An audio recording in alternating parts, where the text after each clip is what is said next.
brother Bobby Hemmitt. It is great pleasure that we're here with you again tonight in the studio here. It's great to be back. One of the things that I'd like to do is you have a book in front of you on Egyptian history and kind of like the history of the West. But one of the history of Europeans' encounter with Africa. One of the things I'd like to begin with is there's one picture in there.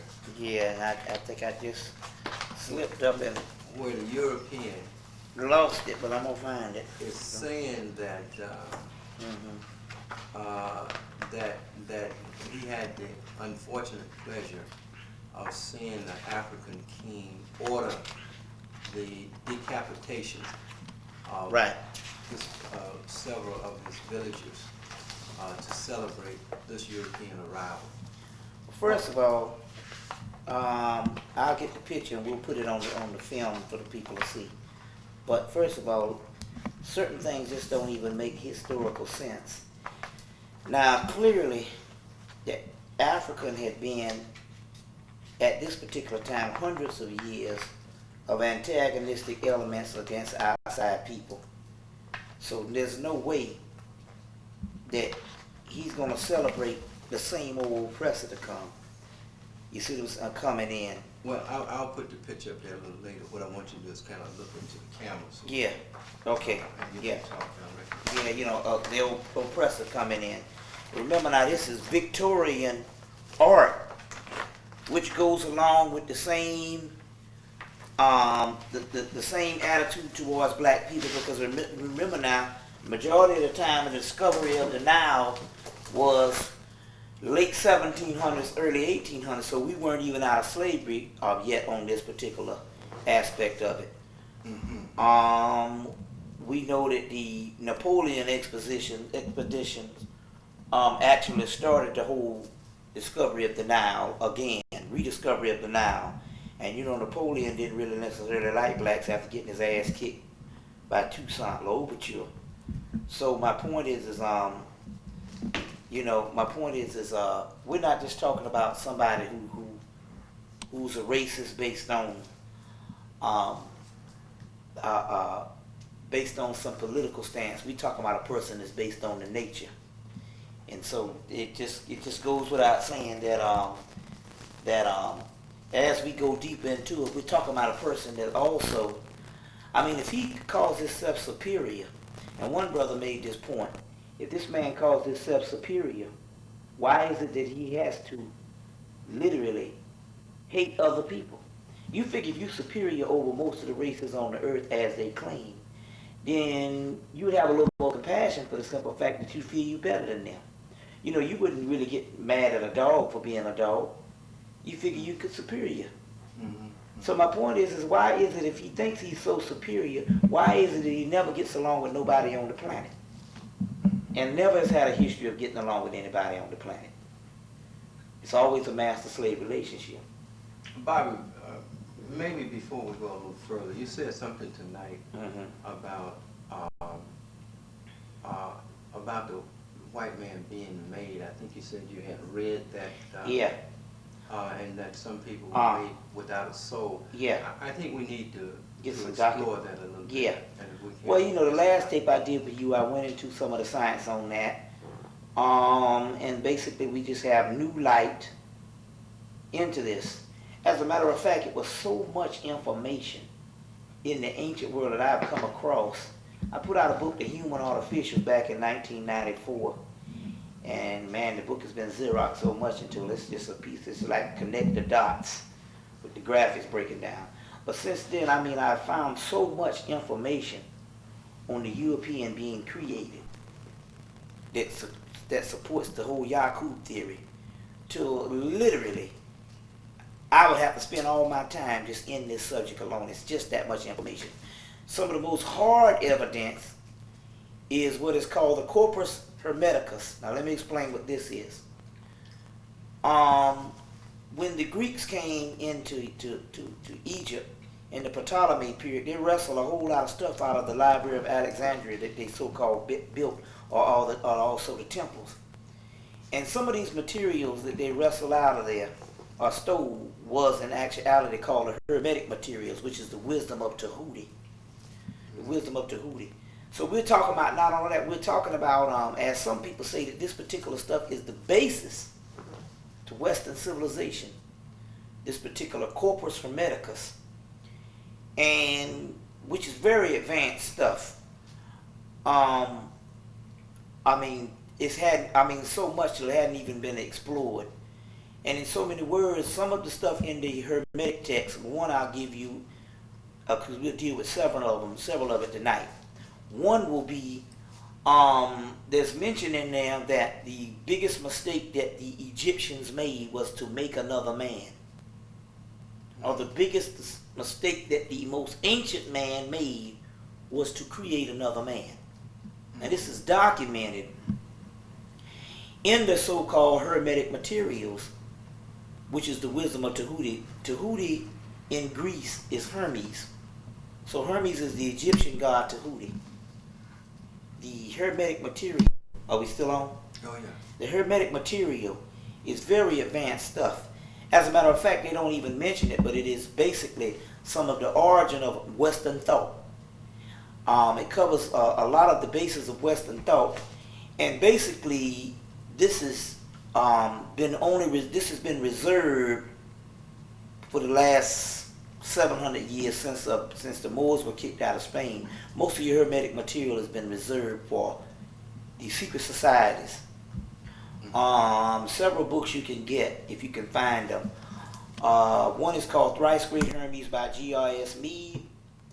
The other one is called Hermetica by Walter Scott. All of these are still in print. Walter Scott's book is in print.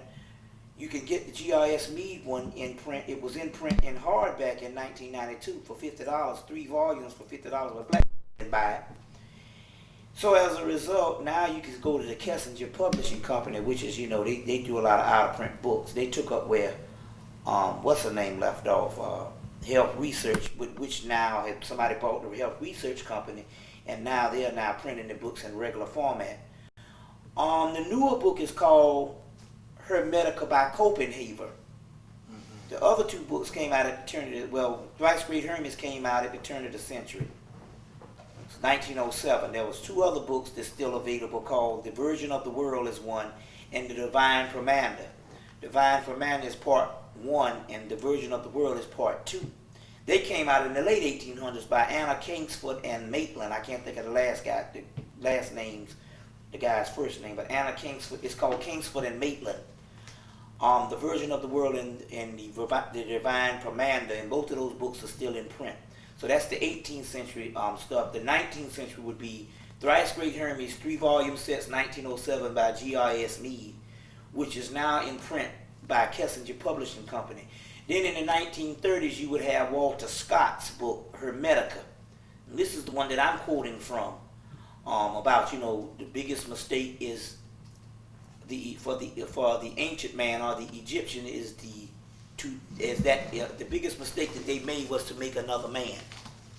Then your newer book that came out in 1992 is by Copenhagen, which is the same Hermetica.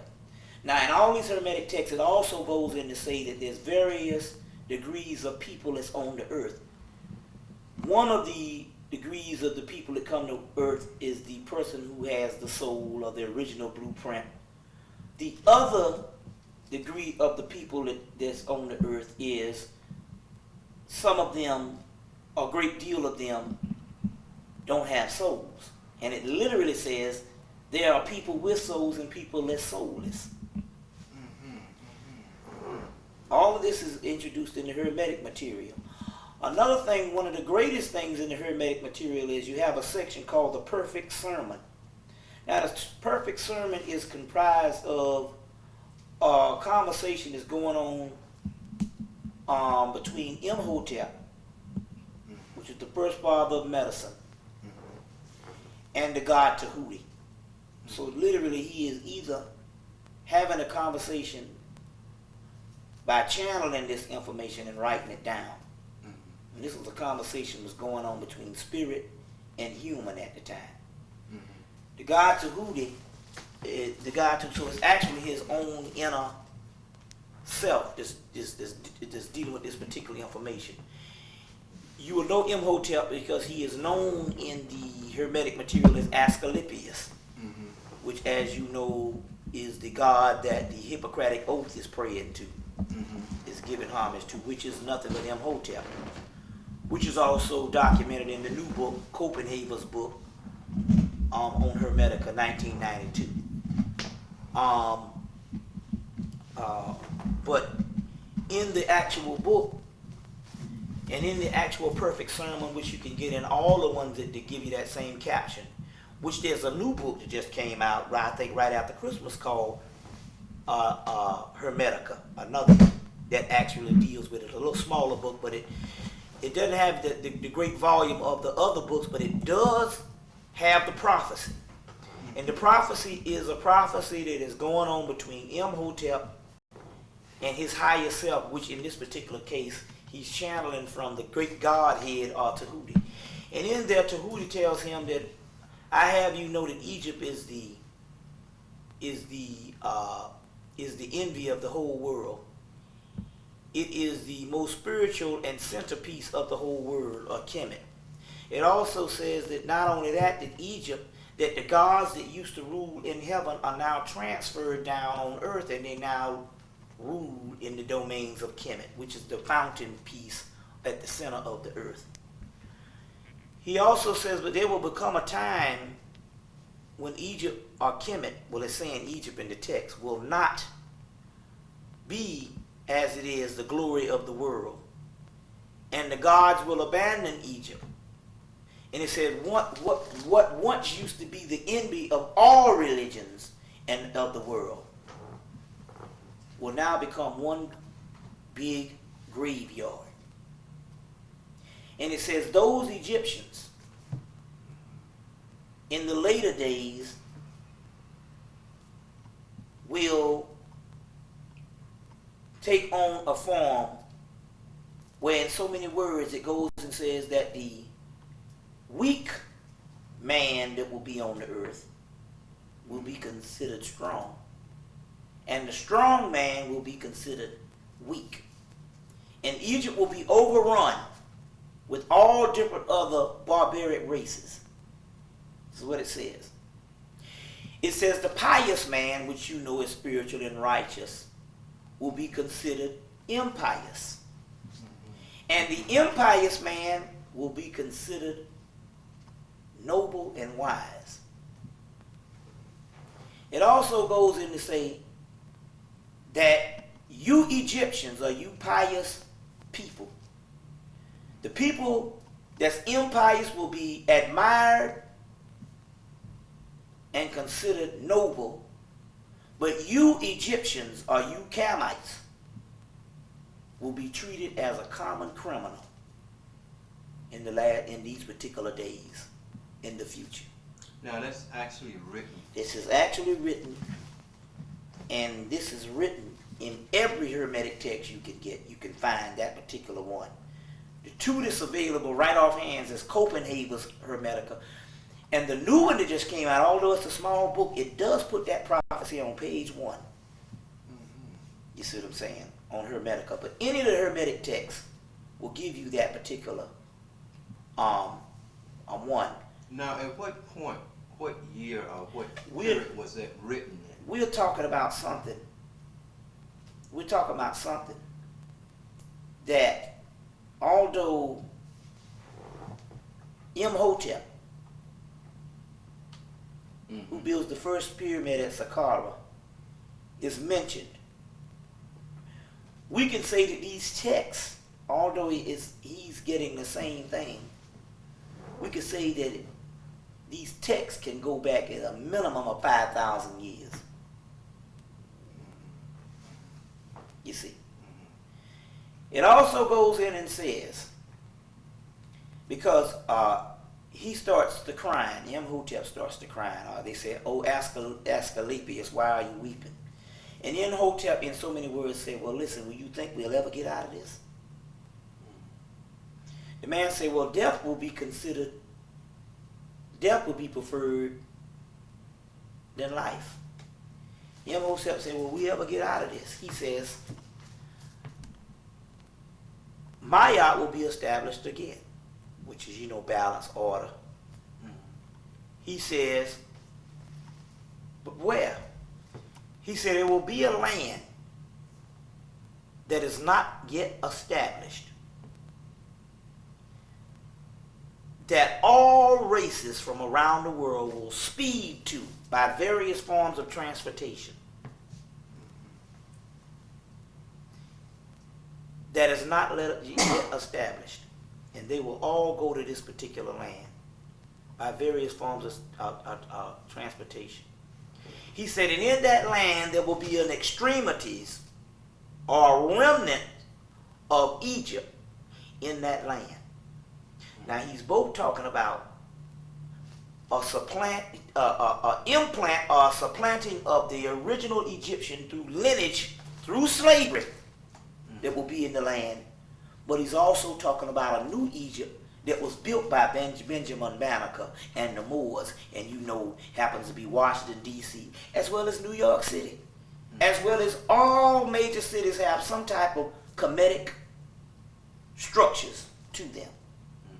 One of your newest Kemetic cities is Atlanta, Georgia. I think I explained that on the last tape, where all of the buildings are built based on Syriac architecture, where they are built in the circumference of the cycle of Sirius, which is taken from a papyrus from the British Museum, which is also mentioned in the Hermetic book by the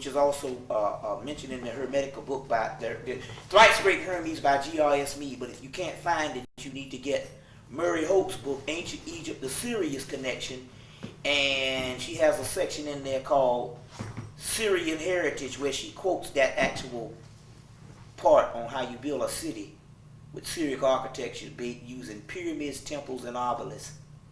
And that new city that's built that way is Atlanta, Georgia. It's full of pyramids, temples, and obelisks. But all cities have remnants of that. So, in so many words, they say it will be a new Egypt. So the new Egypt will be not only a place to structure, the dollar bill, you've heard all this stuff before. But also they say there will be a people that will be in this land at the last days. And these people will reestablish Ma'at, or literally the kingdom of heaven. Do you know that your Exodus story is copied from this Hermetic text, where they say you'll be in a land in bondage for 400 years that you don't know? Well, before it was Egypt, it was this far off land. Egypt had the same Exodus story. It is this Hermetic text. After, your Torah is written 400 years after the death of Moses, of this Musa priest. And they took the same Hermetic knowledge to make that story, but they historicalize it, and you think that happened in Egypt, when it's called eschatology, and it happens now. So the Exodus story is a story of us in America. That same story travels to Scotland by the Moors in text that's now under the custodian of the Rosicrucians, or some ancient, or some secret society that's been established since the Moors. And in that text, we don't have the actual text because it's property of that secret society, but they made a movie of that text in 1985 called Highlander 1, where Sean Connery is talking, and he said, we are immortal. He said what? He said, we are immortal and we cannot die. We are supposed to roam the earth until the last days, where we will be gathered together in a land that's not built yet. And this is somewhere in the Dark Ages, or right after the expulsion of the Moors, or might be during the time of the Moors, of a land that's doesn't exist yet. And the gathering came about in 1985, when we're basically modern time, as in New York City. So basically, still talking about Egyptians or ancient Africans in America. You see what I'm saying? Now, did you see the movie The Matrix? No, I missed that. Well, the movie The Matrix is based on a series of talking about this entire realm that we live on is only an illusion. It's only a series of emanations that is projected through the brain but does not necessarily exist. Well, I've been talking on this stuff since 1995. They just put out a movie to talk about some of the stuff that I've been talking about. But the movie is also verbatim from the Hermetic text, as well as, because the Hermetic text, and I guess we should call this lecture Hermetica, since we're going through that, but we're going to go through some other phases also in a few minutes. The Hermetic text also talks of where there's a conversation with Tahuti talking to his son Tot. Now Tot of the Tat cross is also just talking about the soul.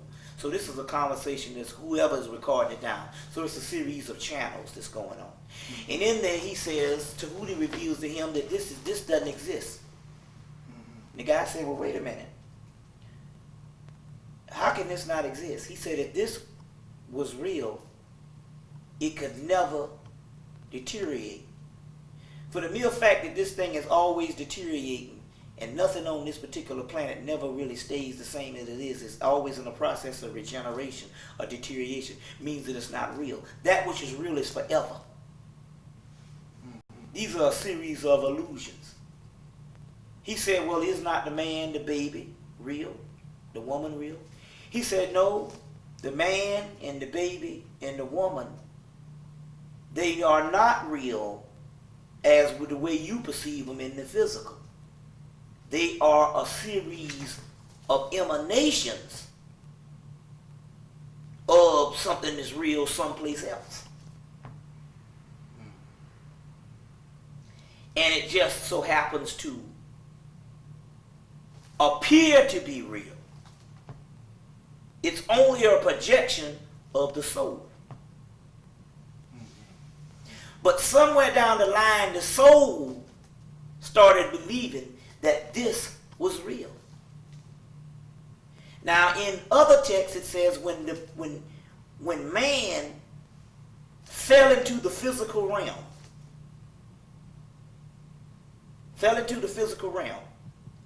at first he had the knowledge of the universe and everything else.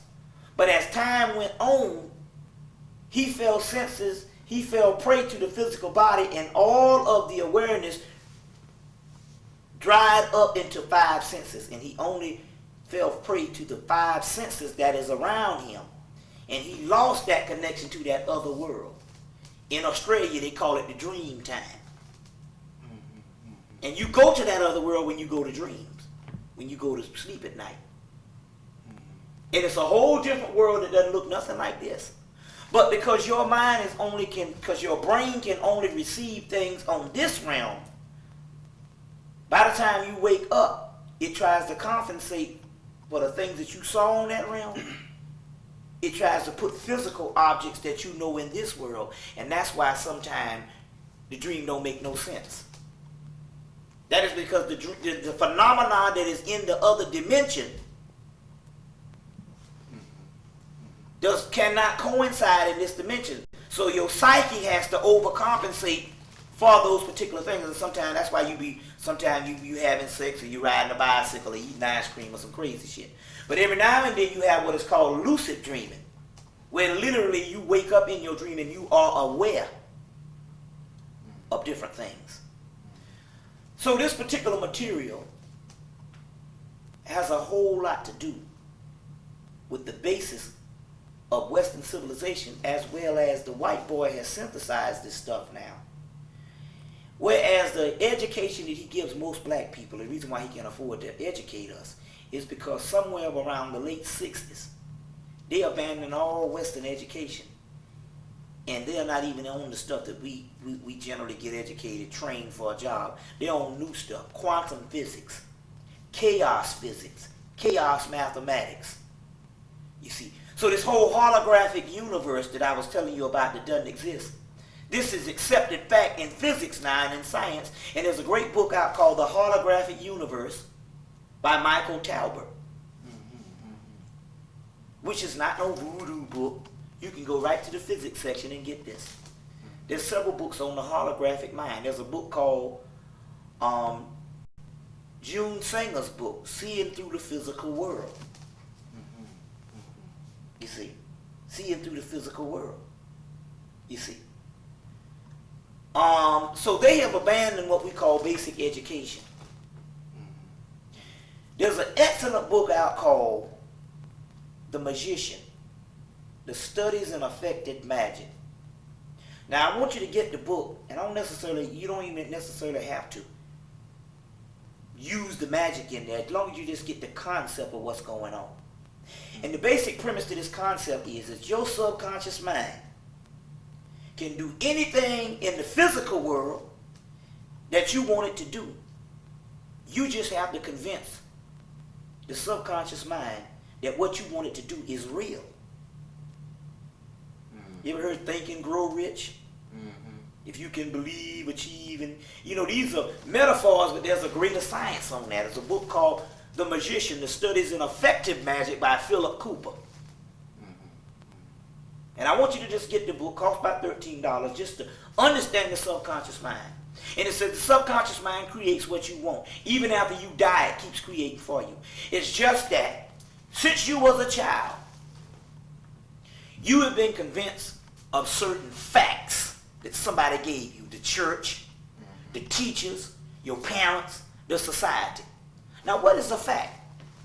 Do you know that 90% of what we thought was fact 100 years ago has been disproven? Just about 60% of what we thought is fact in 1970 is been disproven when it comes to European science. So because you think something is a fact, now doesn't necessarily make it real. And this is the problem that we have as Africans, that we have bought into. The white man's world, that everything has to be a certain way of reality, and reality is only a perception. You see what I'm saying? Reality is only what you told yourself it was. Doesn't necessarily mean what it really is. You see what I'm saying? And black people, the history of black people that has defied all what we call fact. We have shown for the 90 years of the 20th century, we have shown that everything that's so-called fact doesn't necessarily register with us. Give you an example. I thought in 1977 that black people had come up with all the dances they could. It's just dancing. And this was years before break dancing, that pop lock, just things where, just years before MC Hammer. You see what I'm saying? So it was saying that there is no end. Mathematical equation, there is no end in what the black person can do with his human body just in the sphere of dancing. You see? So because somebody says something is a law or the fact, you see what I'm saying? That's just his perception of the fact. In this case, whenever the European gives us a fact, it's usually the opposite, because he keeps the general information that he has about the reality of the world. He keeps that as an exclusive set. Now, to an exclusive people. Now, there's only one other thing also too. See, now it's a little bit different. He doesn't have to keep things locked away in vaults. Just about everything now is printed in books. And you can go to your regular store and just about read just about everything I'm talking about. It's just that now we live in a non-literary society. Whereas he will put it in a book because he knows books is damn near obsolete. You're not going to spend the time to go look the stuff up. You see what I'm saying? That's why we have to do tapes like this. So the real secret to the secret society, there are no secrets. Everything is revealed. It's just that the people are so dumbed down and so zombified until if it ain't about making money or the Kellogg's cornflakes on their table, really they couldn't give a fuck. That's called a postmodern society, where you dumb down the people to the point whereas knowledge becomes obsolete. And we've seen that even when it comes to our people. Where it's only, we go to these conscious meetings and it be the same people over and over. It's almost like a family reunion. You see the same people over and over. But as far as the influx of new people, other than the initial stage of this thing in the late 80s, early 90s, nothing. You see what I'm saying? That's because knowledge is, this man has made knowledge obsolete because he kept the general knowledge from the people so long until when he starts to give it out, they would not even be trained on what it is. You see what I'm saying? If you keep something from a person so long, it's just like any other faculty. They tell you right now that they used to say with too much sex you won't be able to perform when you're older. Now we know that it's just like any other muscle. If you stop using it, the less you use it, the less it performs. You see? So it's just like any other organ or muscle in your body. The more you don't use it, the more it disappears. You see what I'm saying? So basically he's kept general concept of knowledge away from the people until it's literally something that is out of the ordinary. Because when you go to college and stuff, you're so busy learning some subordinate, subsequent education that's based on training until you don't even know what real knowledge is in the first place. You see what I'm saying? That's training. That's not education. Never was and never will be as far as the white man is concerned. You see what I'm saying? As far as the white man is concerned, it never will be education. You see? But on the other hand, he's putting out all these new laws and what they call new physics, making up a new science. And all this shit is stuff that they had since they've been getting it 150 years ago. But the white boy will have some stuff and shelve it, put it out of existence for 100 years, 50 years, 20 years until he comes up with a mathematical formula to explain it. Because he wants to say that I came up with this. And he'll give you his equation. Although the ancients told him this years ago, and he read this thing probably in the early 19th century. Yes. But until he comes up with a way that he can explain it in his field of science, he will say it doesn't exist. And that's a form of mind control. Like Amos Wilson said, you think the white man is great because he's convinced you that he's synonymous to technology. You see what I'm saying?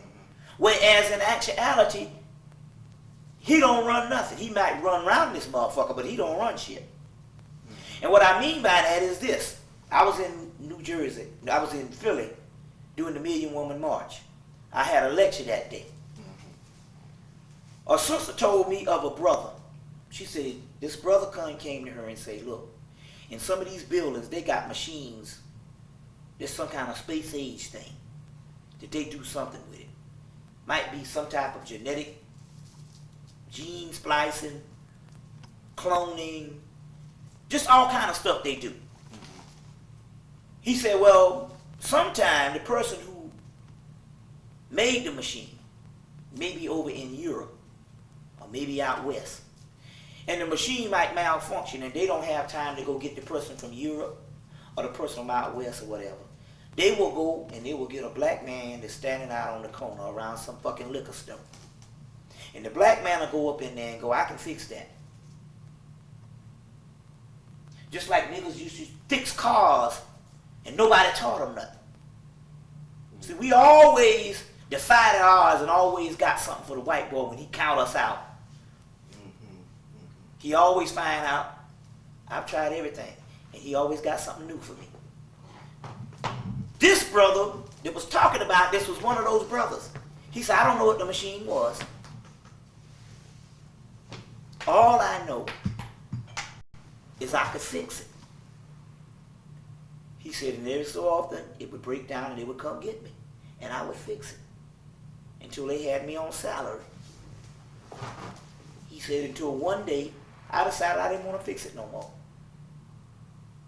And they probably, at that time, they probably had a new brother that could fix it. They go, okay, you don't have to fix it.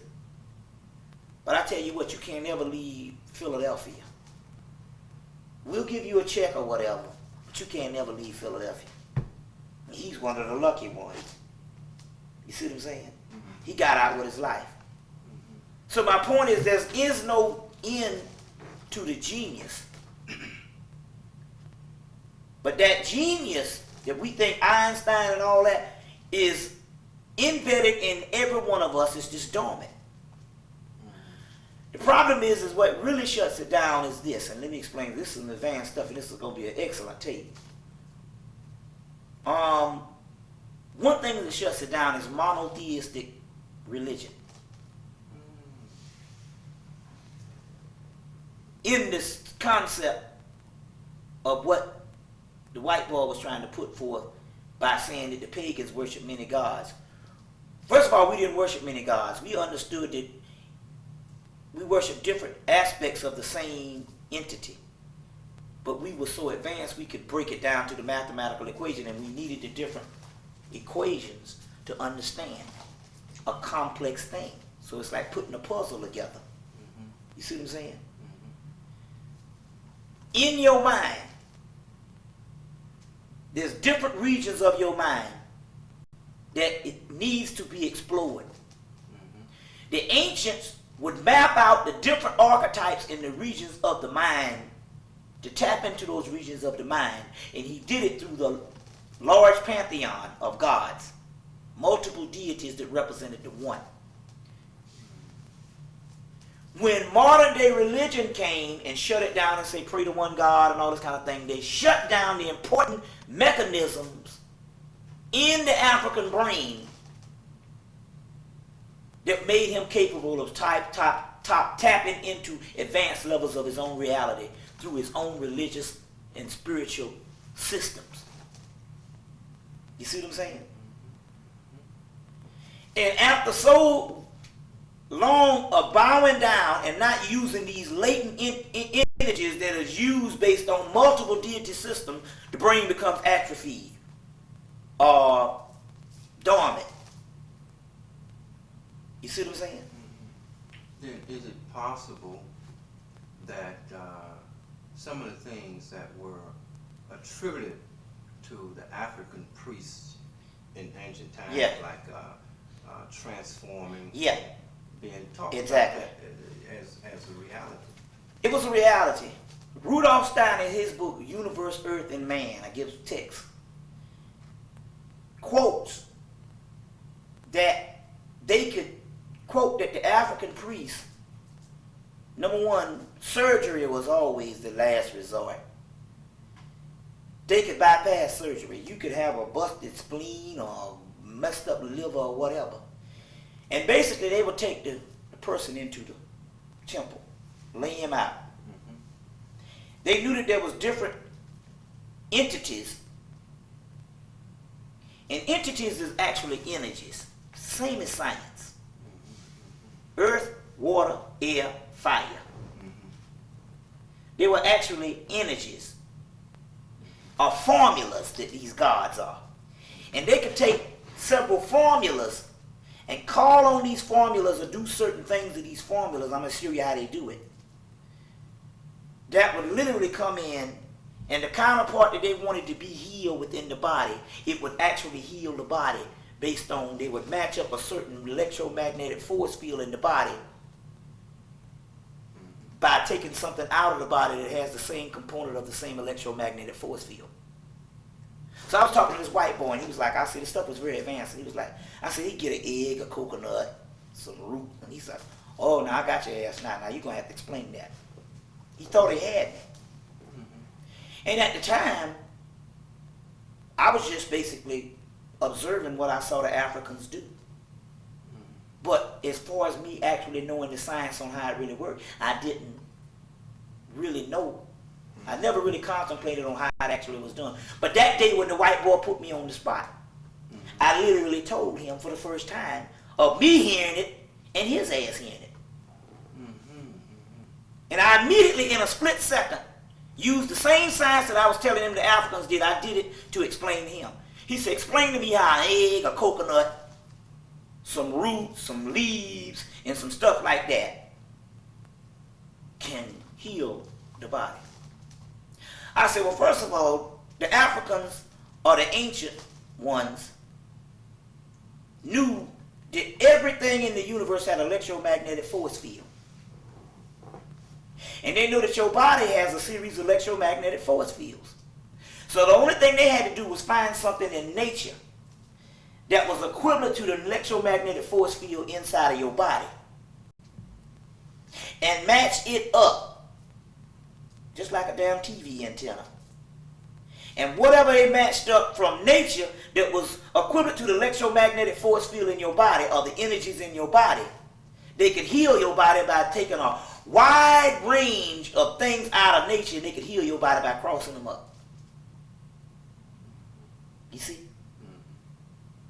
So there's a guy by the name of Peter Redgrave wrote a book called The Black Goddess and the Unseen Real.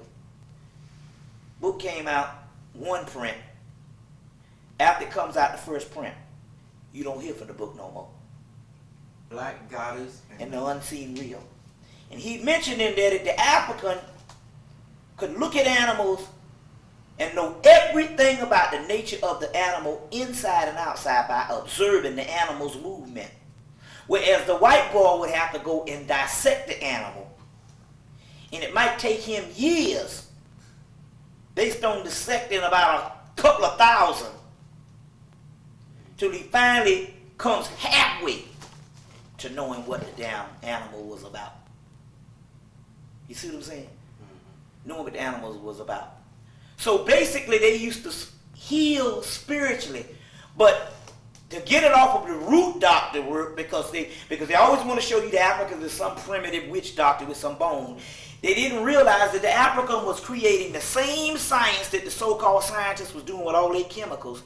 It's just that he could do it through nature, and the white boy has to break it down to the least common denominator to find it, because his brain don't work that way. Mm-hmm. You see what I'm saying? Mm-hmm. His brain don't work that way. Mm-hmm. You see, and this is some stuff that this is the way that they actually did things on those particular levels. I want to deal with something also to go deeper in this, and I was trying to cover this tonight. Mm-hmm. Wonderful. But time didn't permit, so this would be the extension of that. The word Damien or demon. Demon comes from the word Damien or daemon, and the word daemon comes from the word amen or amen, and the word amen comes from the word amen, which means hidden forces. So you took a word, the demon of the Agos Damien, which meant something totally different in the ancient world, ancient Hemmitt, and even in ancient Greece, the black Greece that I was telling you about. And even what Plato and all them stole, they understood this. Mm-hmm. Mm-hmm. You took something that meant something totally different. Mm-hmm. That by the time Paul and them come by at the Christian age, and they're only interested in religious rule, took something and made it into something else. So Damien becomes demon, but demon becomes a negative connotation. Mm-hmm. Mm-hmm. And Damien, or demon, is the true essence of these geniuses that I was telling you about that we needed to tap into. But all because you got a new something that tells you that don't mess with none of that, you don't tap into it. And that's what I was talking about, the origins of evil. Mm-hmm. Now let me explain. In Rome, which is also Phoenician origin, I told you about the Etruscans and the original Greek and the original Romans were black people. Yeah. And just like they do now, like the original Americans used to be Native Americans or Moors, and then they killed off them people and, but took the culture. Anyway, and as Hakeem Bey say, the Greeks probably never were white. That was a new fabrication that probably came down recently. But anyway, the word jinn, you hear the word jinn in the Quran and all that, and you think that's the evil. The word jinn comes from the word genie. Right. The word genie also means genius. And one's genius is a combination of entities or spirits that live inside of you. And these entities and spirits is the one that gave the brother the mathematical equation he said came with you. He was talking about the brother. Well, that brother basically is tapped into his genius or his genius or his daemons in this daemonic reality, which is all on the inside of you. Which in actuality is dead people in one's head. Now what does it mean by that? When your ancestors die, because we are all a part of the same elemental forces. The melanin is made up of the elemental forces: water, earth, fire, and air. Those same elemental forces that makes you up, that is your soul and everything else. When your ancestors die, they go to live inside of you. You see. So by praying to the ancestors or giving libation to the ancestors, you are enhancing your own spiritual essence, because they go to live inside of you. And those are the ones they call demons or daemons.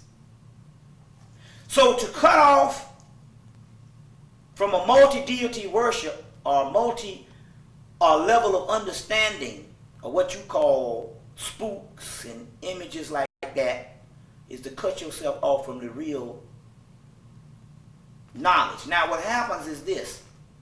After years of believing in, of not believing or not understanding the latent forces that's on the inside of you, when you do tap into them, it's a horrible experience because you're so far removed from that. So they say man looks back in the past and see his original self, and he's frightened at what he sees because he's so far removed from that which he really used to be. You understand what I'm saying? Mm-hmm. It's just like, you're a mother and the baby all over you, and the baby just loves you to death, and then you go off and you stay for 3, 4, 5 months, and the baby don't recognize you. Then when the baby on the other mama hand or somebody's raising, and you go to get it, and the baby starts hollering and crying because it's so far removed from what it is, it doesn't remember. So what we're talking about here is this, and what I was trying to tell the people also too, and this may be a greater explanation. Somewhere around the 2,000 year mark that we had to establish of organized religions other than educational systems of spirituality, that the ancient world, they decided that all aspects of the inner workings of the soul had to be isolated and put into something evil.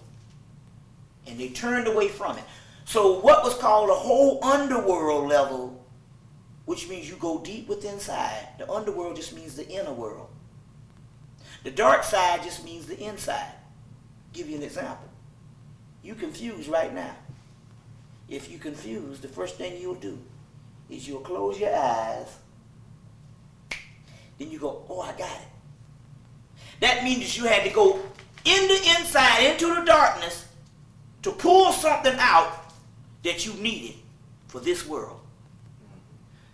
So all major religions have been fighting to keep you from that level. And that's to keep you in a state of slavery. So because all of the other modern day religion had cut out that particular force and made all that evil satanic. Now all of a sudden, you are scared of any doggone thing. You see what I'm saying? And you don't tap into those particular latent powers. You see what I'm saying?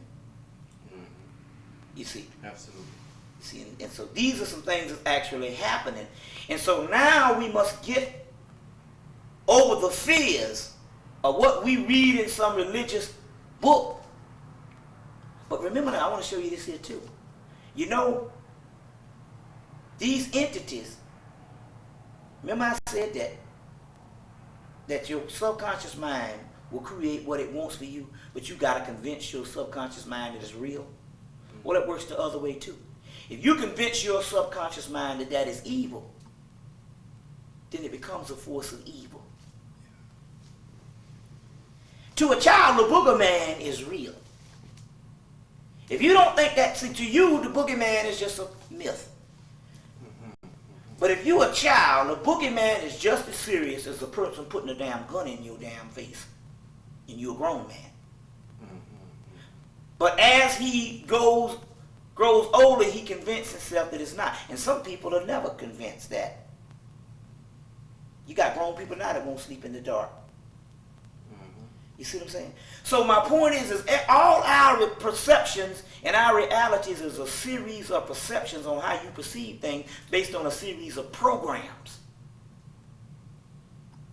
So if you are programmed that everything that you can't see or everything that is given to you has to be in the text of the way the European explains it to you or the way modern day religion explains it to you, then therefore everything else is going to look like the devil. Whereas you can go right in that same damn Bible. Where you can go right in that same Bible.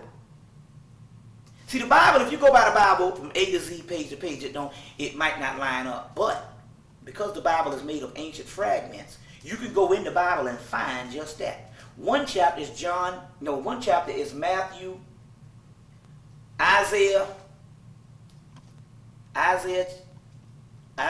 45. Let me see. Yeah, Isaiah chapter 45. It says in there, I will give you the treasures of darkness. So, wait a minute. Darkness? Why is darkness a treasure? Darkness is melanin. I will give you the treasures of darkness. Isaiah 45. Treasures. The treasures of darkness. You see what I'm saying? So if you go and take the Bible and take it out of the theological context on where you was taught it, and go back and just look, you will find these passages throughout the whole Bible. You see what I'm saying? So if Revelations is a book that explains the unveiling of your soul through different seals, different symbols, the dragon, and all these particular things, and somebody teaches you that this is some horrible thing that's going to happen in the last days physically or whatever type thing, and you were trained on it that way, then you will never get the true meaning on what it's talking about, and you will literally be afraid of it. Revelation is 99% of what's going on in your body. You got 7 seals, you got 7 chakras. You got the great dragon, where you got the Kundalini energy, which is the serpent that rises up the staff of Tahuti. Now that's the great dragon. That's the great dragon. You got the beast, which is the number of a man. 666. You got 6 protons, 6 electrons, 6 neutrons, which is carbon. And carbon is the basis of melanin. Melanin is carbon. We are carbon beings. White people are carbon-based beings. Explain what you're saying. Explain that. Melanin is the triple blackness of space, which is carbon. We are carbon beings because we have the original blueprint, the melanin, the black dot, the third eye, the eye of Heru. Europeans are carbon-based beings, which means that they are a hybrid species that is based off carbon, but they are not carbon beings. Ooh, you just said something so heavy, brother. I think you better go deeper. That's heavy now. That goes back to the white man being a created. He's a created, right? And having no soul. You're going to have to talk with it. Hold on 1 second. Hold on 1 second. Brother Bobby, you've got to talk about this melon. We're going to break this thing down. Break this down. Okay, we're going to break it down. And I know why I came here tonight. I came here tonight to do this tape. That's what I came to New York for, do this tape. God is good. God is good all the time. You roll Right. it. You roll it.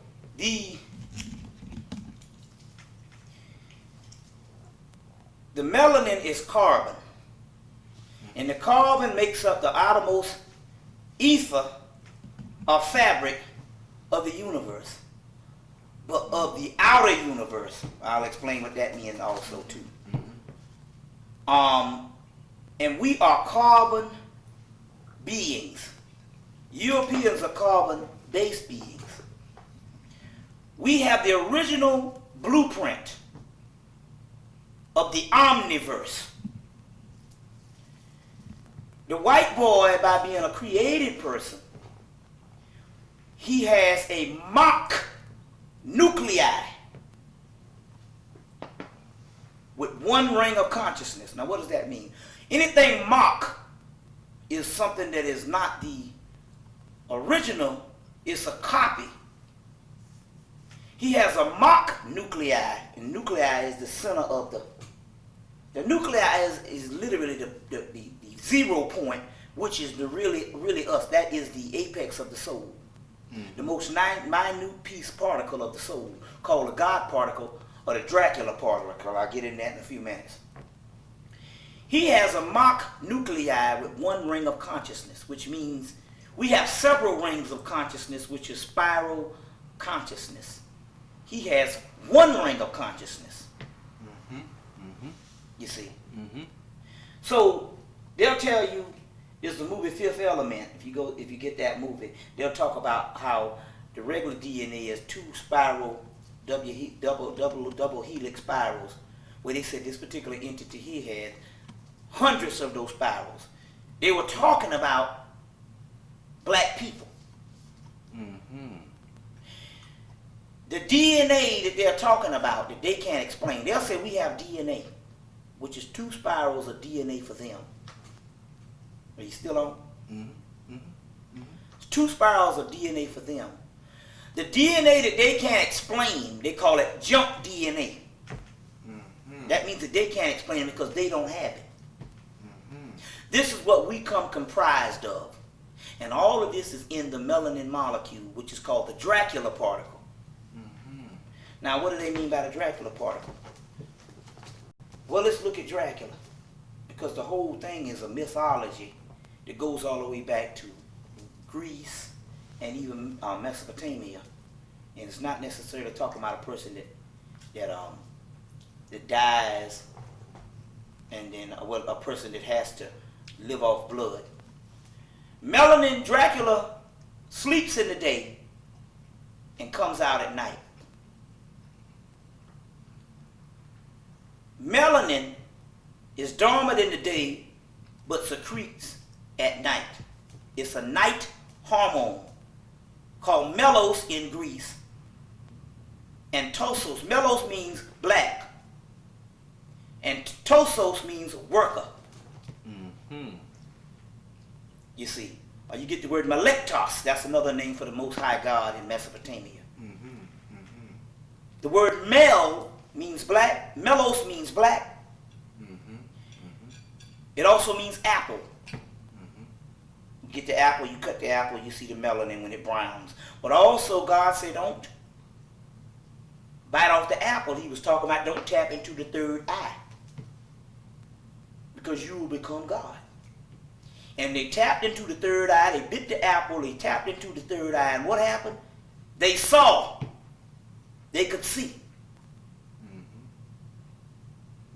See what I'm saying? They could see. The melanin heals overnight. That's why you ever heard the thing, it even, not only just physically, but mentally. You ever heard the whole thing, sleep on it? Yeah. And the next morning it is not as bad. But if you sleep on it the next couple of nights, each time you sleep on it, it gets minute, where you can look back and laugh at the shit. That's because of a series of psychological healings. But then again, on the other hand, that also has to do with it used to heal us physically. So on the other hand, you see with the Dracula thing, he can heal. So melanin comes out at night. Dracula comes out at night. Dracula sucks the blood. The melanin, what does it do? It bathes the whole central nervous system. You see what I'm saying? Dracula sleeps in a casket. Osiris sleeps in a sarcophagus. Christ sleeps in a tomb. This is mythology explaining deeper aspects of our soul. Melanin is called the dark night of the soul.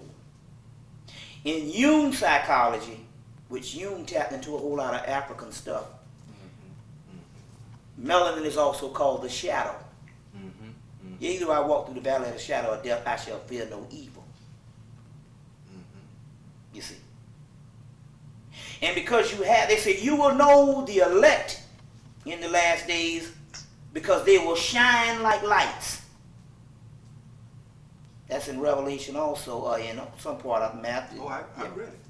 So what do you mean by shining like lights? Because you have the super melanin, your aura extends. So they said, the sky opened and I saw a rider on a white horse and he had the white garments and the army that was with him had white garments also. What do they mean by the white garments? That means that they are auras. They call the vesture, or their auras were shining because they have the deepest part of the black core, the yin and the yang. Light is nothing but the shine off of melanin. In the beginning it was darkness, and then came the light. Correct. So the light of creation, you see, or the light, we create the light. We have the original blueprint room, the dark substance, called soot. Our word soot or smut comes from the word soot.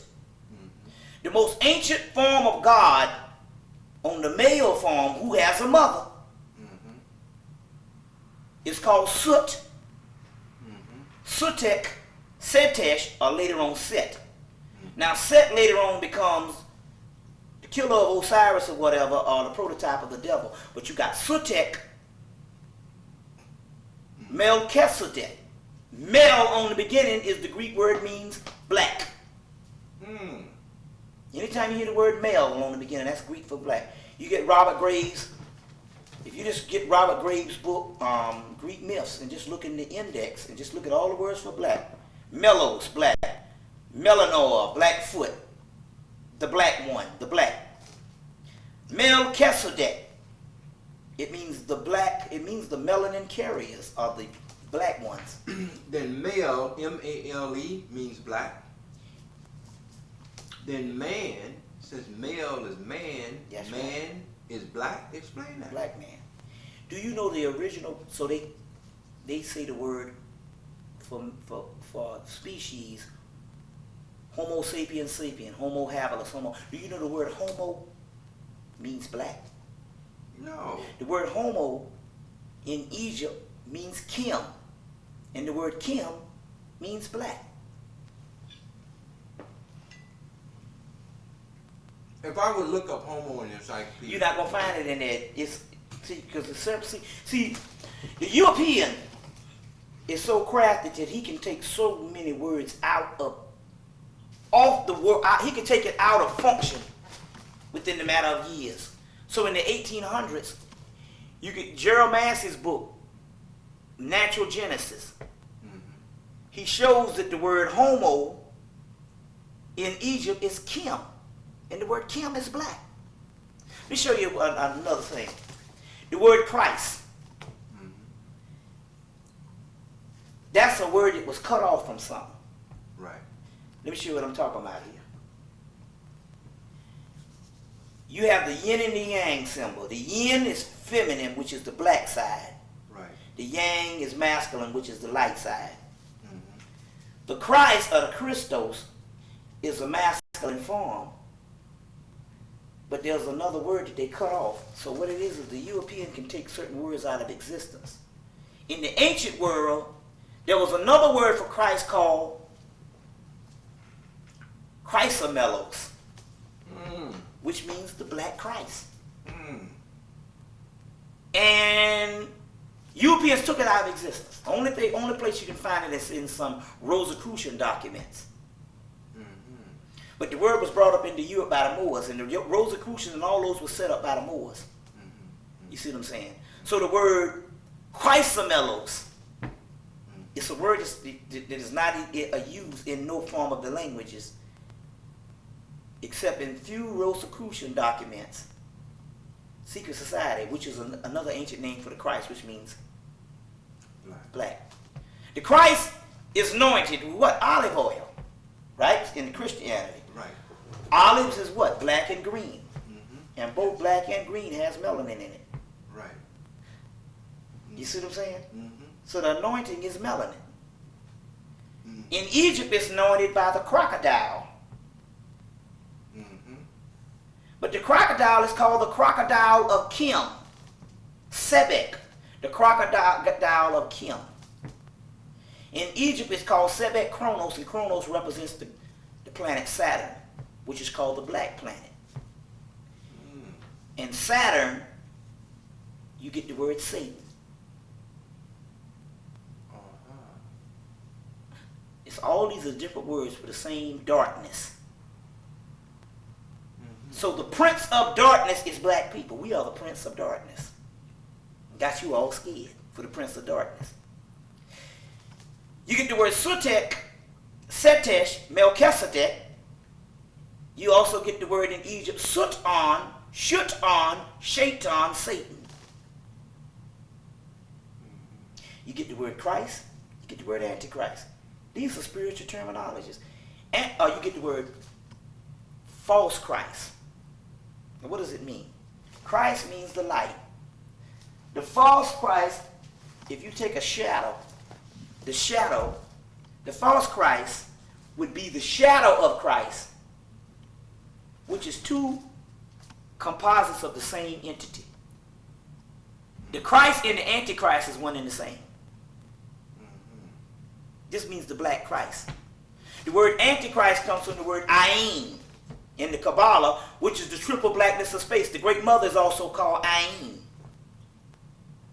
These are terminologies over the course of the Roman, when the Romans took over the church, they turned every high metaphysic thing that is explaining the soul, they turned it into evil, because if you're going to dominate a people, you got to have duality. You can't have a God unless you have a devil. The word devil comes from the word diabos, but also the word devil comes from the word double. Your double self, your dual self. Your doppelganger, which means your inner self.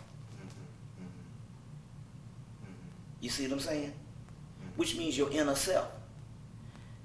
Now, if you don't get to know those selves and stuff, anything that you don't know and you don't know, you fear.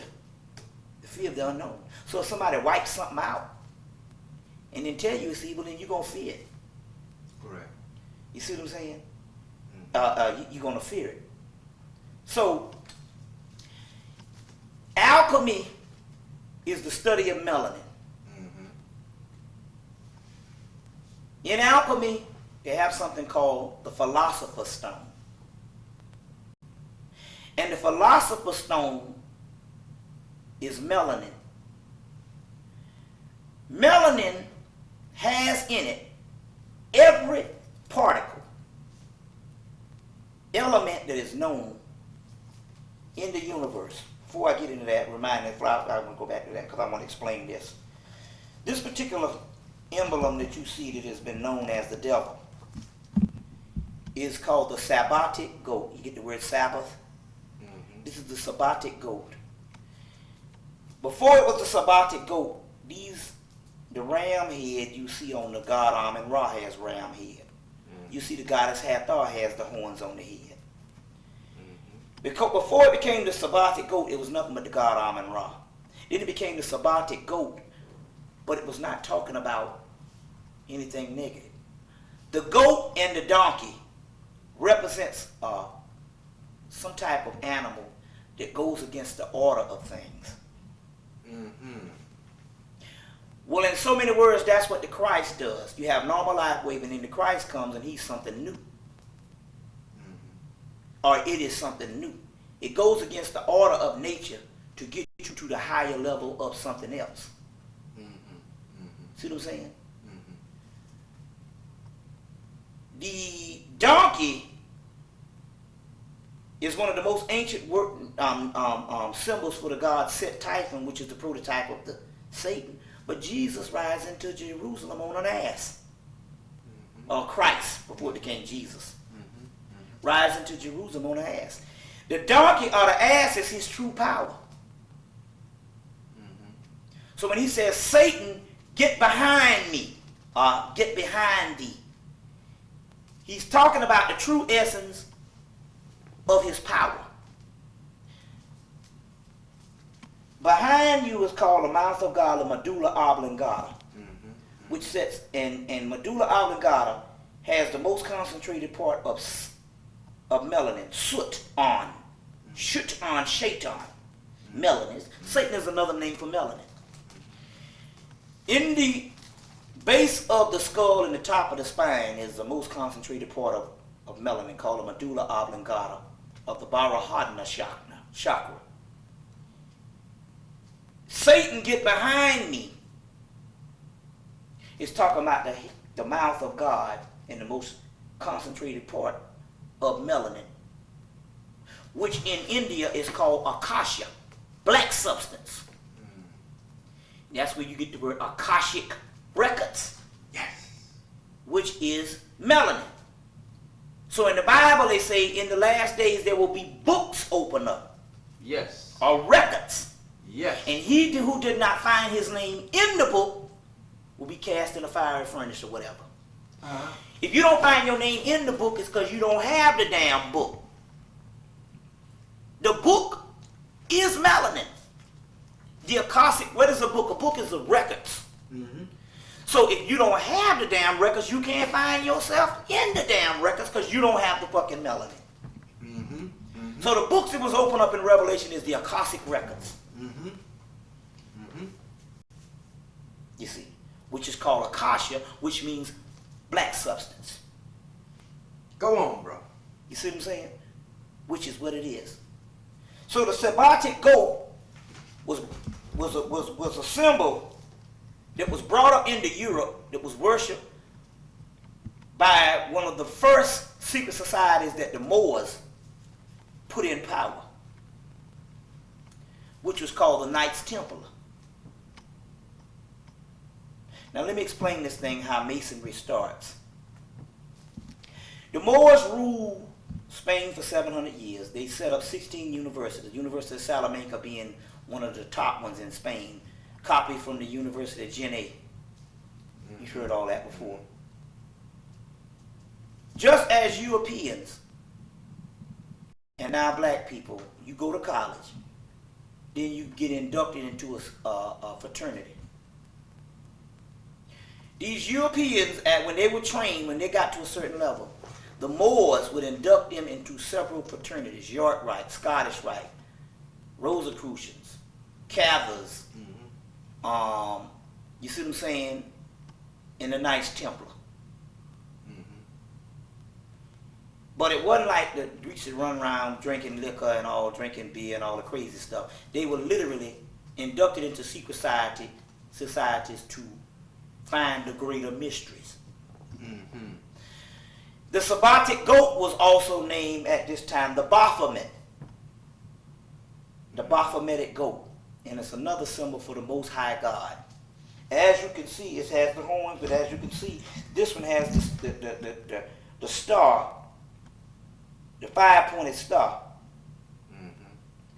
You got 4 elements: earth, water, air, and fire.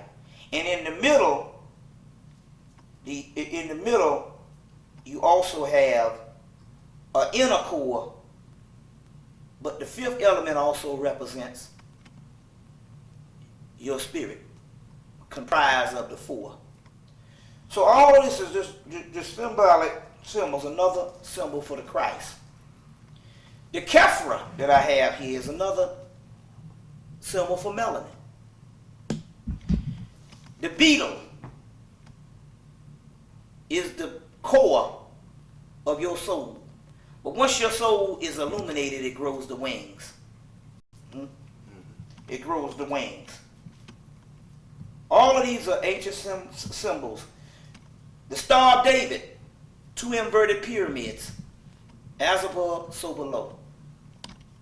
Star of David was modified, but the Star of David comes out of ancient Kemet, and we get the origin of it probably from the Pharaoh Akhenaten.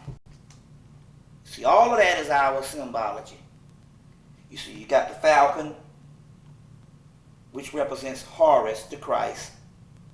What's that snake under there? The snake represents the Kundalini energy, which raises you to your Christ level, that shoots up your spine. All right, so on the, say like on the coffin of Tutankhamun, where you see all those snakes and everything, and then if you go in the tombs, you see all these snakes. The snake represents, that represented? the snakes represent the fiery force that raises you to your Godhead. Moses lifted up the serpent in the wilderness. Before you had the symbology that was attributed to Moses, it was attributed to the god Tahuti. You got the staff of Moses, you got the staff of Tahuti, which is your caduceus, which is the same staff of Moses. Moses lifted up the snakes in the wilderness.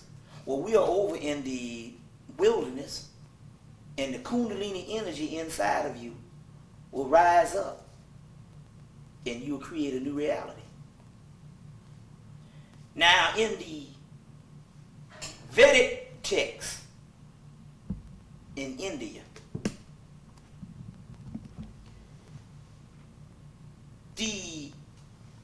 in the Vedic text, the Indian government got some money in 1975 to do some research on the Kundalini energy.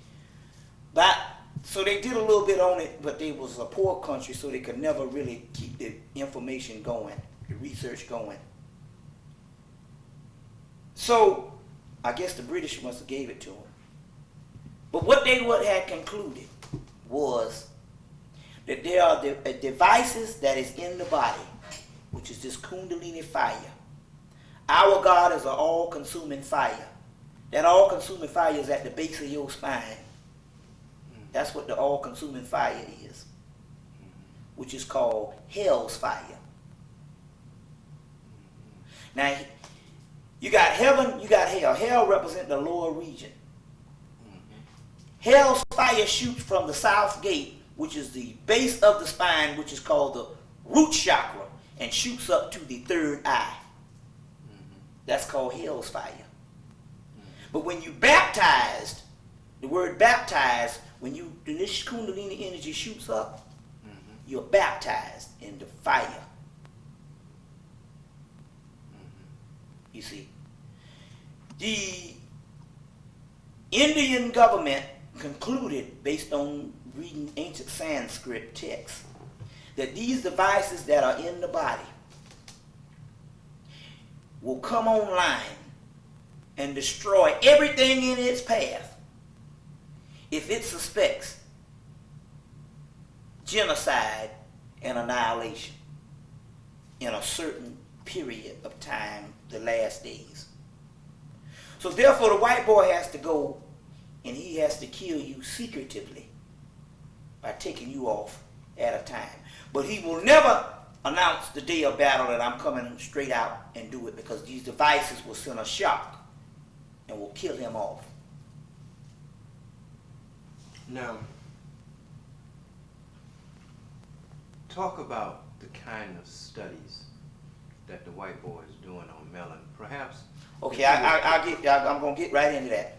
Okay, I wanted you to deal more too with the white boy as a created entity, because if he's created, how can he do the things? Okay, I'll explain that too, but let me say this one other thing. Right. Lucifer, which is supposed to be the light bringer, is the pineal gland. That's what Lucifer is. You see, it's important that we take all this terminology and everything that you think is evil. If you study it, you will find out it's not evil at all.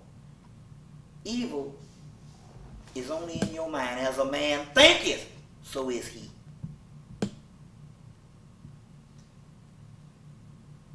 Right? Jacob wrestled with the angel all night.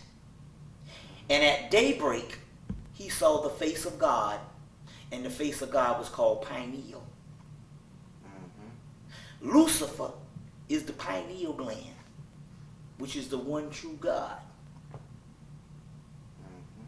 So somewhere around the conference of Nicaea, wherever you saw Lucifer, you saw Christ. So what they had to do in a lot of texts, and those texts that was destroyed. So this, if you just went and got the lost books of the Bible, you'd still be in the dark because it was text that was destroyed. They had to limit the amount of times you heard the word Lucifer in the Bible, other than Christ, because you would put it together that Lucifer and Christ is one and the same. Both of them light bringers. But the Christ and Lucifer is the pineal gland, which is the face of God. You see what I'm saying? So these terminologies, we have to turn around, and basically, I've done a study on the dark side, and basically this is, and based on the research, you'll find out that most things that you think is evil, or what you think is so hideous, in its actuality is the missing part of the missing links that have been hidden for the last 2,000 years. And if your enemy gonna rule over you, he's gonna take everything that is divine and turn it against you. You see what I'm saying? Now let's get into some mysteries on what they're doing with the melanin also too. Well, first of all, let's deal with this. He's a created person, but you got to understand that the realm that we are on is such a low realm that it's no problem operating on this realm. It's such a low realm in the first place. It's not that he is operating on this so good, it's just that we are operating so low on our limited capacity. So automatically we meet the white man on his level, which is the low level. You understand where I'm coming from? He's on the subplanes of your lowest planes. It's just that you have dried up and degenerated down to such a low plane until you thinking the white boy is really doing something. And he's only grazing the surface. But what they also say in the last days, the knowledge will increase. That's in the Bible. But it also says, Honorable Elijah Muhammad said they're going to give him just enough knowledge for him to hang himself. But what knowledge that'll be? He will learn half the mysteries. But can he ultimately exercise these mysteries? No. Because it takes the soul and it takes a deeper knowledge. So it's one thing to have the knowledge of an owner's manual on how to do some stuff, but he can't drive the damn car. You see what I'm saying? So whatever he's doing is minute, he's fiddling around. And he's only doing it on the mundane realm, which is the physical realm, which is the lowest realm anyway. That ain't shit. Now, what are some of the things he's dealing with melanin? Well, I was telling you about how they went in and between 1990 up until now, they have gone into the projects and they have exterminated tons of black people. In Atlanta alone, they've closed down about 20-something projects. And nobody know where the people went, but they've disappeared. But when I did the research on those projects, most of the projects in the country, number one, they are built with underground passages. Number two, those underground passages lead to railways. So they can unload a project from the inside out. You see what I'm saying? Or what is it, outside in, or whatever, from the inside, let's put it that way. And nobody suspect anything, and they put them right on the trains. This is a reality. What's happening with those people? Where the hell you think they get them goddamn melatonin pills from? The melatonin pills, wait a minute. The only way you can get those melatonin pills is from somebody's behind. Somebody. Now, one thing about melanin, once you take it out of the human body, it changes. So it changes form. So it's a melanin. You see what I'm saying? But it's an unactivated melanin. But they need it to survive. The melanin is in all of the sunscreens that they need to survive based on the sun, melanoma cancer. All of your sunscreens, all of your suntans is all melanin. The melatonin pills, they need it for sleep aid, all that's melanin. Your Viagra, that they're going crazy, is nothing but melanin.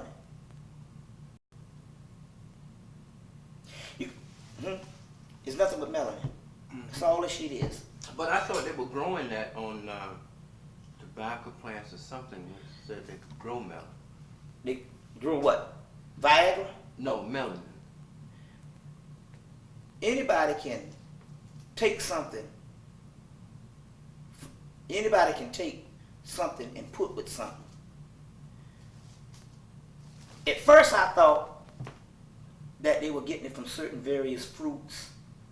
Because you know your rye has this, dates have it,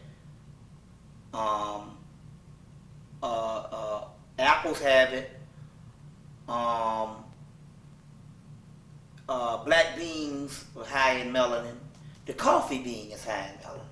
That's why they gotta have it. That's why coffee shops are springing up all over the place. See what I'm saying? All that has carbon in it. But the stuff that they need, the first melatonin bottles, before they took it off, it said, and I quote, and I have the documentation, I might have it in one of my bags, if I don't have it at the house, it says, that melatonin, these are your first ones, because Lilly Pharmaceutical is one of the companies that put it together out of Indianapolis, Indiana. And they had a black woman working for them until she found out what was going on. And then she all of a sudden came down sick. But Lilly Pharmaceutical, some of the first ones that came out are these melatonin bottles. It said this: melatonin is a constituent of pineal tissues. Crushed pineal tissues. So, I hope you still got some of those bottles. Oh, I got it. Not as a matter of fact, I got tapes floating around with it on there, but I have them. Melatonin is a constituent of pineal tissues. Now it's interesting.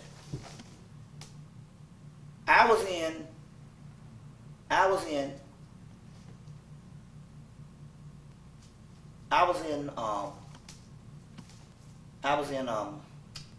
Baltimore in '97. Did a lecture up there. On the way back, going to the airport, one of the brothers that picked me up, he said he was in high school like '69. So he said he saw a brother that he hadn't seen since high school. One Saturday night, and the brother was driving a long truck from Johns Hopkins Hospital. And they reminisced and all. He said, "What you doing, man? What you got back there?" The guy said, every weekend, the homicides that go down in the city, we take the pineal glands out of the black homicides and we ship them to Johns Hopkins. Now, first of all, this truck was loaded with these pineal glands. They don't have no fucking 30 homicides a fucking night. That's ridiculous. This was in the early 90s when they was killing a lot of black people in D.C. But basically, they was removing all the pineal glands from hospitals and everything.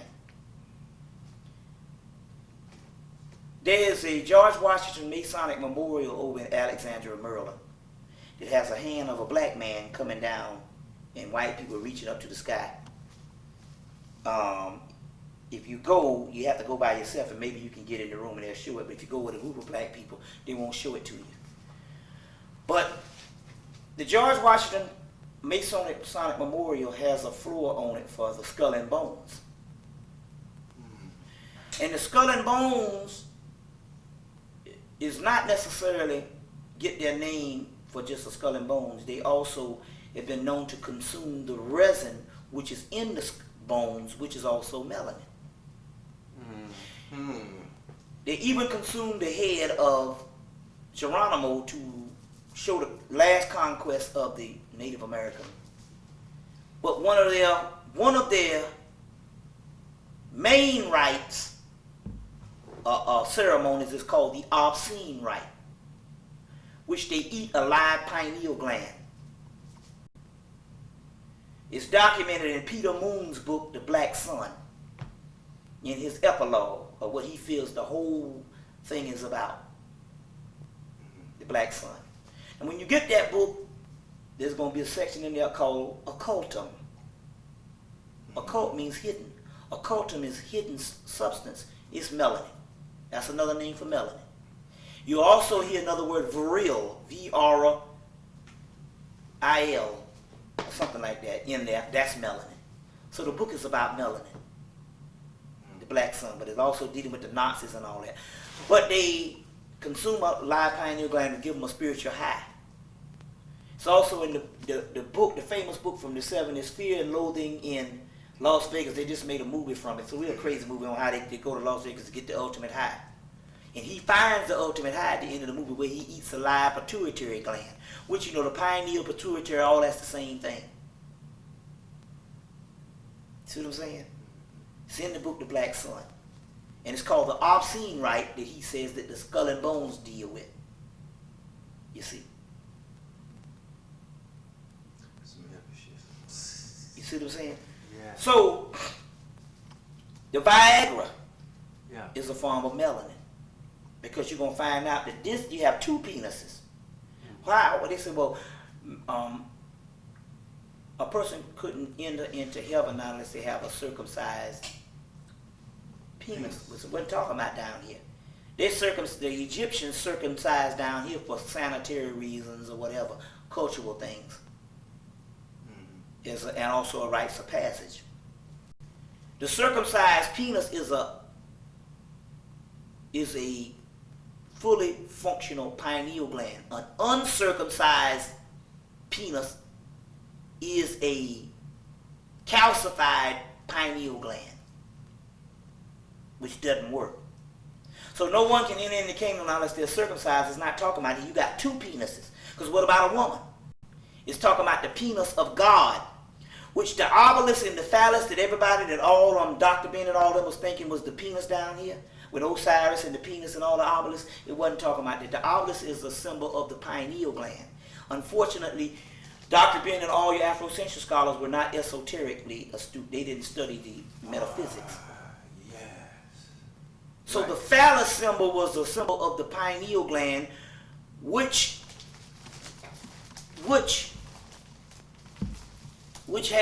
also women have.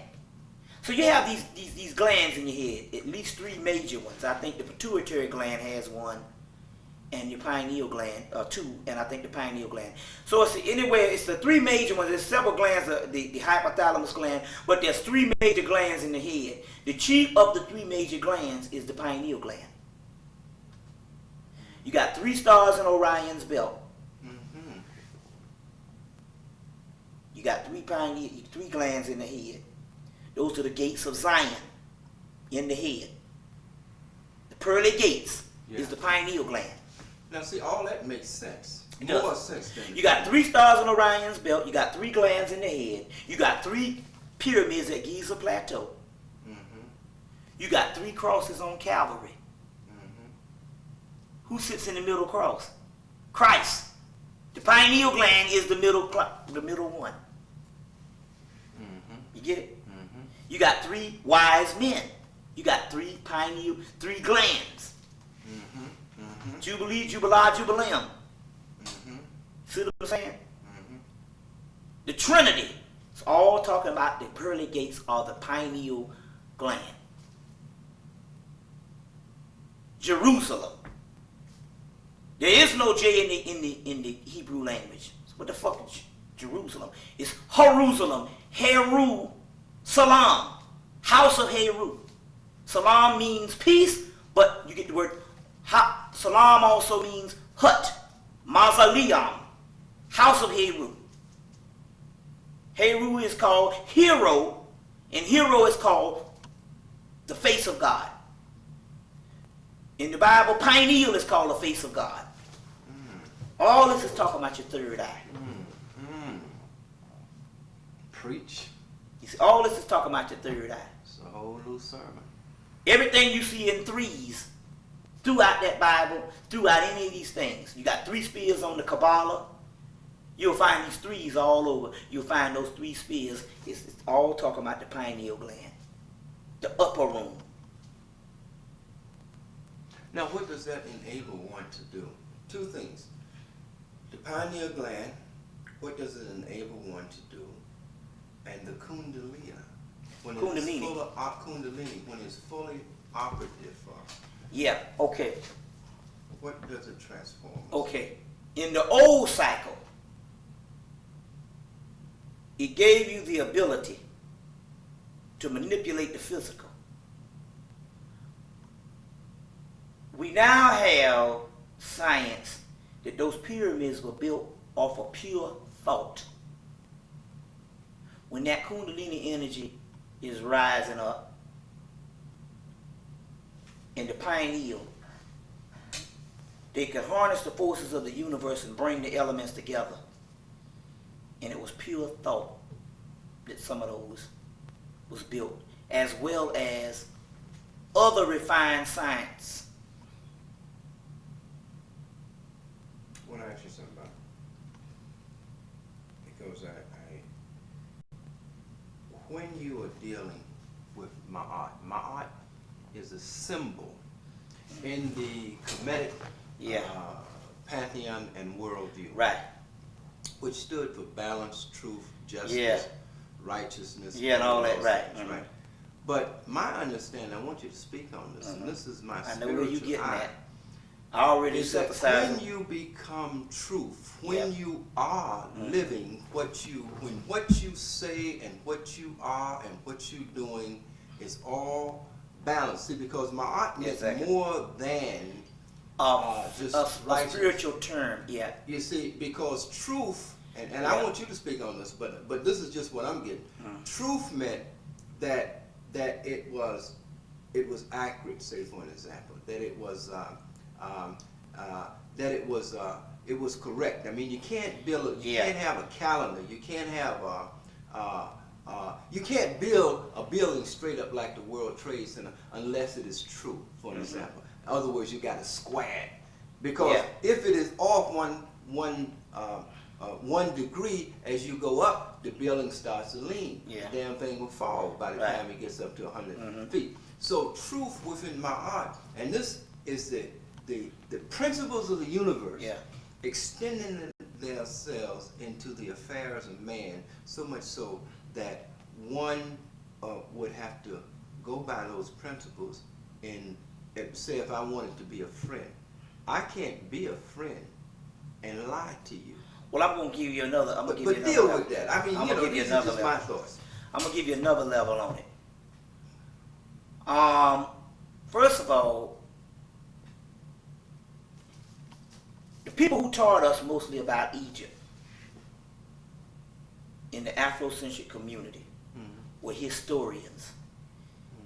They knew absolutely nothing about the occult. Dr. Ben claimed he did, but now after studying, I realized and all he was only grazing the surface on what he knew. He knew mundane knowledge on the actual stuff. I've been studying for the last 10 years. I've been studying this for the last 8 years. And I just got into the zone a little over a year ago. So even the stuff that I dealt with in 94 that you got on the video, I'm just not in the zone that I know what's going on. Now let me tell you what I'm talking about. You go to the Book of the Dead, or the Book of Coming Forth by Day, and you will see the 47 laws of Ma'at are negative confessions. This whole shit about, you had to recite that and you didn't do these things. Let me show you what this thing really meant. It's metaphysical. Negative means inner. Now let me explain something. There is no way humanly possible if you look in the Book of the Dead, which is the original 10 Commandments plus what? How many other more? 33 more. Whatever. The rich, the 47 negative confessions, or they say the 100 and whatever. But anyway, you look in the book of Coming Forth by Day, and you see that there is no way in the human body that you can be in the human body and not have done what those things say. But let me show you the mystery on what it's talking about. When they would recite, I have not done this and I have not done that, they were not talking about what they didn't do physically. They were saying that their soul had not done that, because the soul is pure. They were not talking about the physical body. They recited that to say that their soul hadn't done that, because the soul is the hidden part that is pure. You get the word righteousness. See, remember I was saying you about these ancient terms that mean something totally different? You know the word righteousness, you know what it means? It says the righteous will rise up. It was not talking about righteous based on your behavior. This is a holographic universe. Behavior ain't got shit to do with it. It was talking about right.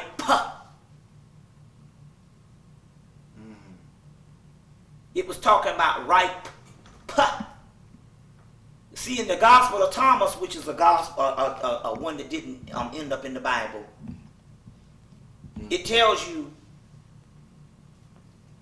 that the seed that my Father did not plant cannot be plucked up. That means it was something that was made someplace else.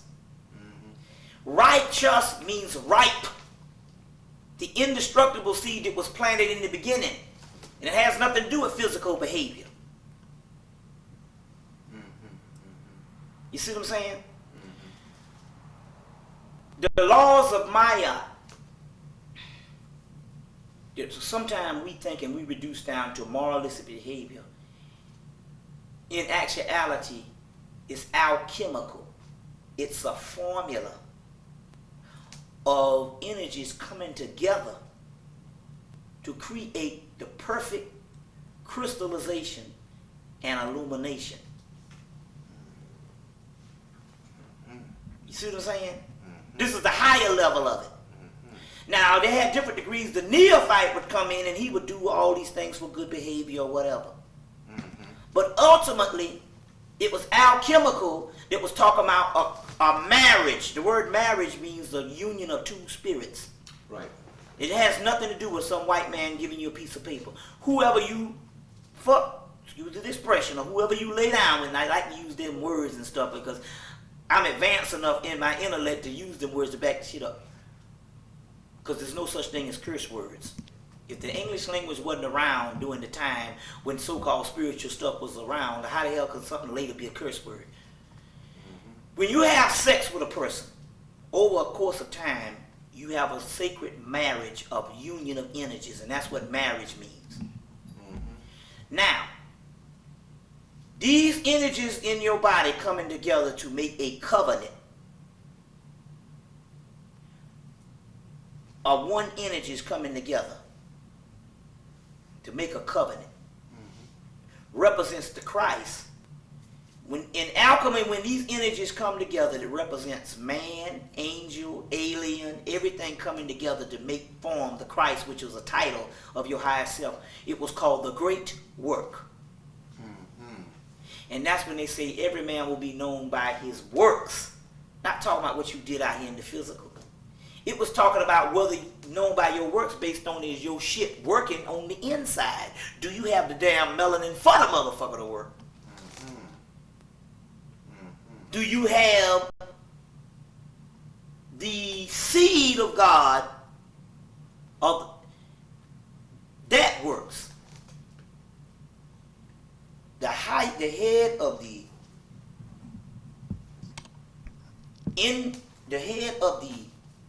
one of the head Jewish scholars that was in the Kabbalah. Now the Kabbalah is a Jewish mysticism that was so-called found in Spain, so you know where that comes from. It comes from Egypt. Yeah. And the Moors brought it up into Egypt and gave it to the European Jews when they converted those Jews into Jews, the white people. They gave them the Kabbalah.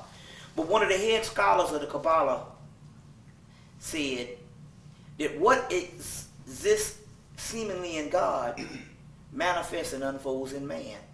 Whereas they say God, or if you want to put it, is the potential. He's really nothing. Man is the perfecting agent of the potential and makes manifest what is potential and seemingly in God unfolds and manifests in man. He is the perfecting agent. So you got an old man sitting down. He's a mafia man, but he can't go out and kill nobody. But it is the hit man that does it. So we are the perfecting agent,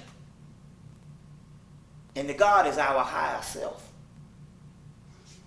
But hold on, I'm gonna show you one minute. I want to get this point right here. Please. It says in Gershwin Schroeder, which is the top scholar for Tel Aviv, that died in 1982, he told the European Jews in his text that he wrote on the Kabbalah, but all of this that comes together as a perfecting agent is done by a Neoplatonic formula. See, he's playing with words because he knows that the average person will never get what the fuck that means. Neoplatonism comes from Hermeticism. Hermeticism comes from the wisdom of Tahutiism. And Tahutiism and Hermeticism is nothing but the mysteries of alchemy. And the study of alchemy is the study of melanin. So when he said a Neoplatonic formula, he was saying that all of this particular perfecting agent that rise up to Christ level is done by a Neoplatonic formula. He's talking about a melanin formula. Now, may I ask you a question? Yeah. What does this say about the European, the white man? I mean, we say, the scientists say that everybody has melanin, and he has melanin also. But kind of enlighten us on the difference in that melanin and what is going to happen to him. I mean, where are we? Okay, I'll get into that. Where are we? And you said that he was doing studies on melanin. Yeah. And he was seeing that, okay, we'll get on that later. The melanin that he has, obviously he has some because he's a carbon-based being. Right. And he has some aspect, you see it like they talk freckles or whatever. But the stuff we're talking about is this. And most people don't get into this because really they're not occultists, so they wouldn't understand this. Inside of the melanin that we have,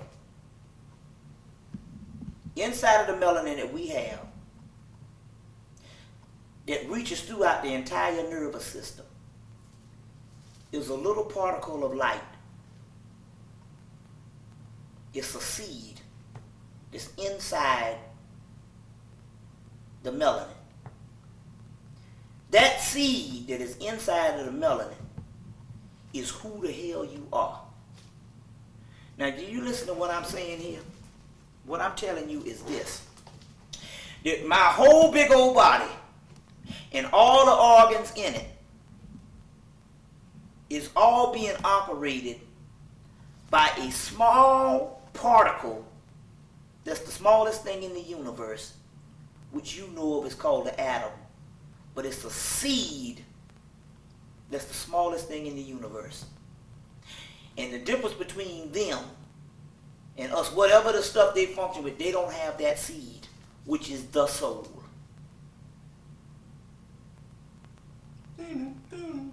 There's a particle of light in a seed that is inside of the melanin, encased inside of the melanin. Now, I was getting ready to say this the last time based on the Philosopher's Stone. Every particle in the known universe and on Earth exists inside of your body. And that's what melanin is. Every particle and every herb, everything that ever was exists inside your body. And that's what melanin is. Now I'm going to show you what I'm talking about here. Let me show you what I'm talking about here.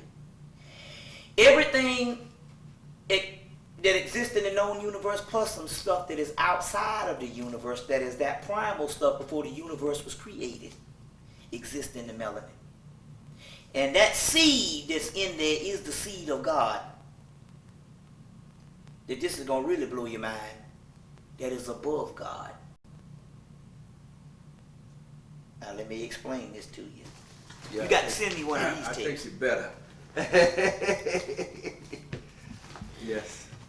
The God that we have been worshiping the last 2,000 years is the God of the living, but not the God of the dead.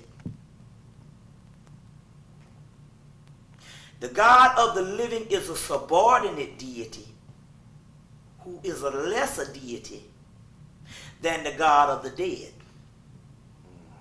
Got your Book of the Dead, Tibetan Book of the Dead, Egyptian Book of the Dead, or whatever. The God of the dead is Osiris. The God of the living is a lesser entity. You have a day side God, you have a night side God. The night side God is the son of the mother, the triple blackness of space called Nut, Typhon, Tiamat, Latayaphon, Leviathan, you call the great dragon that's in the sea. That's the great mother. Apit, Gaia, all of that. The God of the day is a subordinate deity. A jealous God. Why is he jealous? You figure if he God, why is he jealous? The God that created the earth is a subordinate deity. It's not the highest God. In your Bible, correct me if I'm wrong, I'm quite sure you read the Bible. Correct me if I'm wrong, otherwise we cut off the camera now.